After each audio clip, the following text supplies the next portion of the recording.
Harihi Om. In this video, we shall take a look at whether the Uttara Kaanda of the Valmiki Ramayana is authentic or not. There is a common confusion on whether the Uttara Kaanda of the Valmiki Ramayana was originally written by Maharshi Valmiki himself or whether it is an interpolation.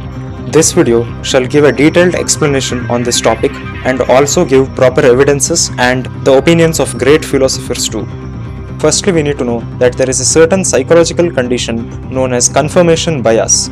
This refers to our natural tendency to interpret any evidences as favoring our pre-existing beliefs. In other words, if I am convinced that action A is right, I will see any evidence pertaining to it favoring my view. For example, if I am convinced that action A is right, then I will obviously see every single evidence as favoring my view that A is right. However, in reality, it may not even be relevant to A, or in certain cases, it could also mean that A is wrong. But due to my bias, I am unable to see it anyway.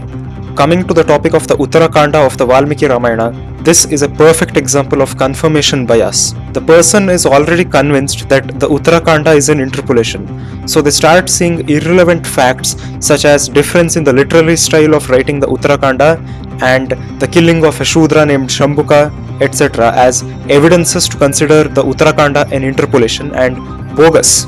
But do these really count as evidences, or are they just mistaken views? This video shall cover this in great detail. Now let us begin addressing the objections against the Uttara Kaanda one by one.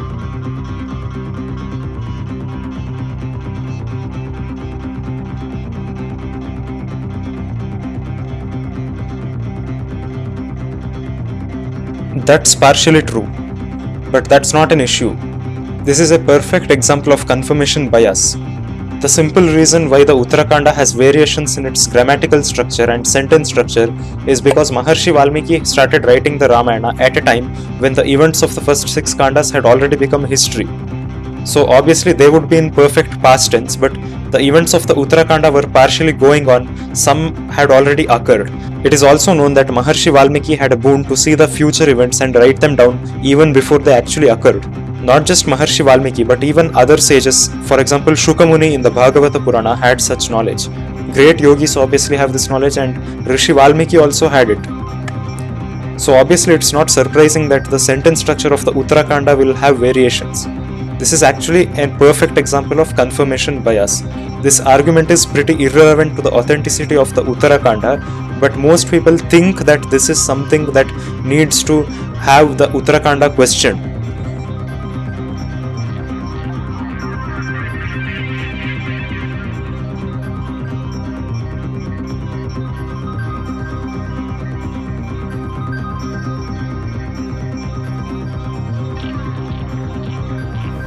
The next allegation about the Uttara Kaanda of the Ramayana is that Sri Rama killed a Shudra Tapasvi named Shambhuka. But this argument is actually wrong again. Because if Rama killed Shambhuka simply because he was a Shudra, then he should have killed Shabari too. There were other Shudras who were Tapasvis, and Tapas is not fully prohibited for Shudras either. The context behind the whole story is more important. Now regarding the authenticity of this story, it is authentic since it is mentioned in the Mahabharata itself as well as the Padma Purana. Sripada Madhvacharya has also mentioned it in the Mahabharata Tattvavada Nirnaya. Therefore, beyond doubt, the incident is authentic and has happened. But now let us come to why it happened. So first of all, as said already, Shambhuka wasn't killed simply because he was a Shudra. His intentions should be made out. Rama approached him as per the detailed account in both the Uttara Kaanda and the Padma Purana, and he asked Shambhuka about why he was performing tapas and for what. Shambhuka himself answers that his desire was to conquer Swargaloka, in other words acquire the padavis of the Devatas like Indra. His intentions themselves were based on adharma and misuse of power. Sripada Madhvacharya in his Brahma Sutra Bhashya quotes a statement from the Shastras which says that just as a minister desirous of the position of the king is punished by the king, similarly the Devatas and Bhagavan punishes those who desire to take over their positions or become their equals. It is said in the Uttara Kaanda itself that Shambhuka was desirous of conquering Swargaloka. So in this manner, Sri Rama just restored dharma and prevented adharma from being committed by the demoniac-minded people. Sripada Madhvacharya also mentions that the actual intention of Shambhuka was to take over the position of Shiva, He was aspiring to take over the Rudra Padavi. Therefore, he did deserve to die since his intentions were demoniac minded.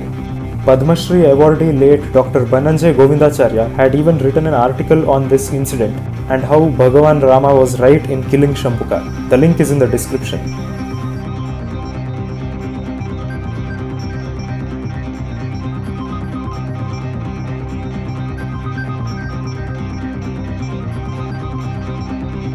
This is another case of confirmation bias.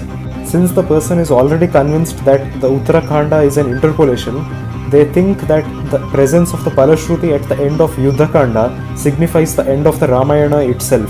But this logic is quite flawed. Why?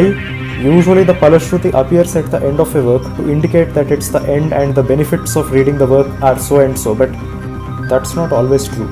In the Mahabharata, at the end of Karna Parva, there is a Palashruti for reading that Parva. In other words, the Palashruti is specifically for that Parva. Similarly, in the Bhagavata Purana, Kanda 10, Adhyaya 57, there is a small Palashruti in the form of a shloka.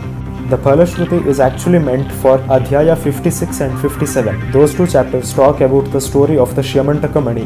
Therefore, the Palashruti is valid only for those two chapters. But does it mean that the whole Bhagavata Purana ended?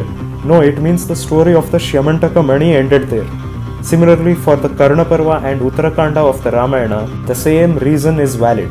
It does not mean that the whole Purana or the Mahabharata or the Ramayana itself came to an end. It means that that particular section has come to an end, or those particular events that occurred there. Now in the Ramayana, we know that the first 6 Kandas talk about Sri Rama's birth to his victory against Ravana. That doesn't mean the Ramayana ended there itself. The presence of the Palashruti is simply because those were major events of the Ramayana and Sri Rama's life. Therefore, it's no surprise that there would be a Palashruti for those events. However, that does not imply that the whole Ramayana ended. So this logic of considering the Palashruti as an argument for considering the Uttara Kaanda an interpolation is quite flawed.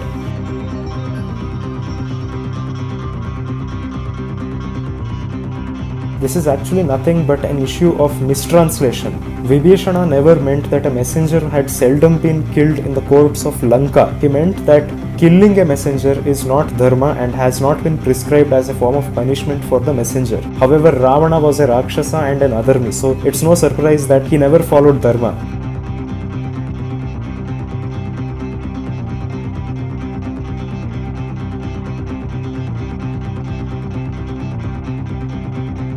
This need not be seen as a contradiction.